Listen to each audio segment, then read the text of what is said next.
Welcome back to our weekly academic writing sessions. Today I would like to put the last word on positivism. Just to say that when you are thinking about a problem statement, you need to have decided already what your ontological position is. And if it is positivism, it means that you are framing hypotheses. You're going to be testing a number of hypotheses, one or two or more.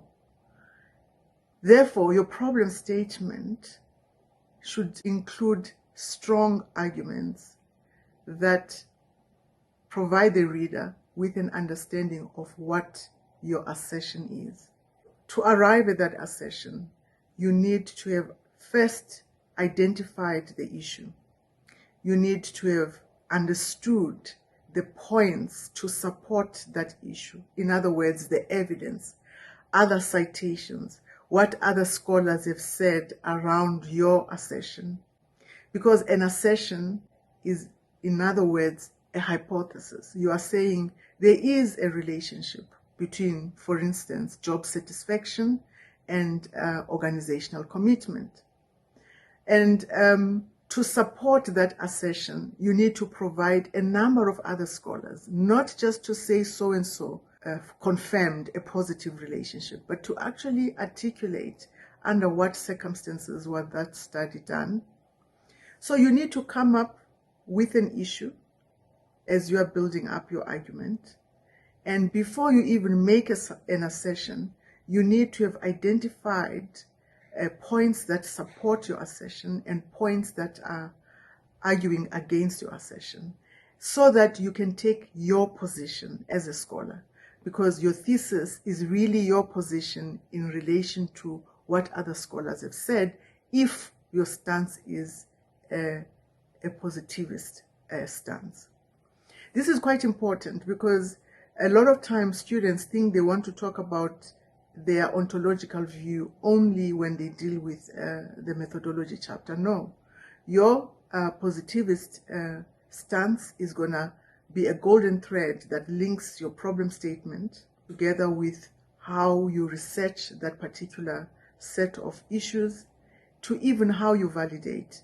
You know, we talk about validity issues in methodology, because if you are a positivist, it means the way you approach validity is going to be different, in that you will be more focused on issues such as reliability of your instruments that you are going to use to test those hypotheses.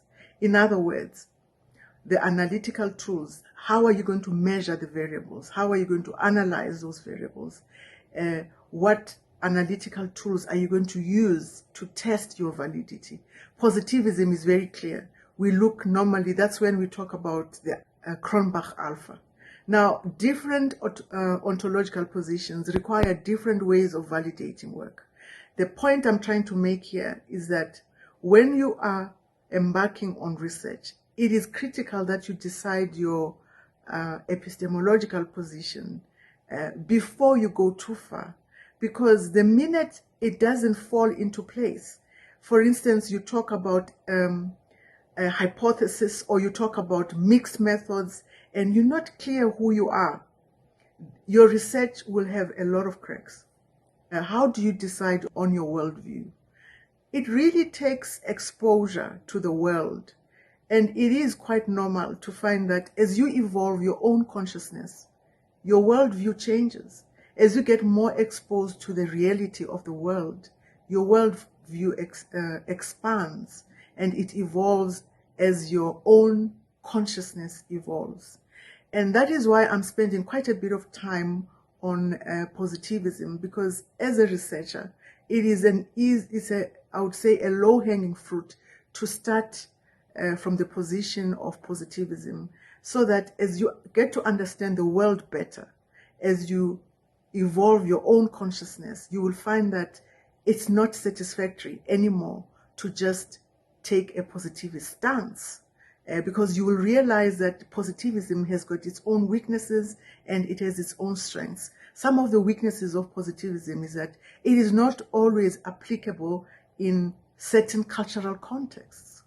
And you want to then look into yourself, understand your values, and have those values, which we call in philosophical terms your axiological assumptions. We then use those to inform even your own research philosophy as it expands. I would like to end there for now, and next week we'll talk about other epistemologies. Enjoy and goodbye.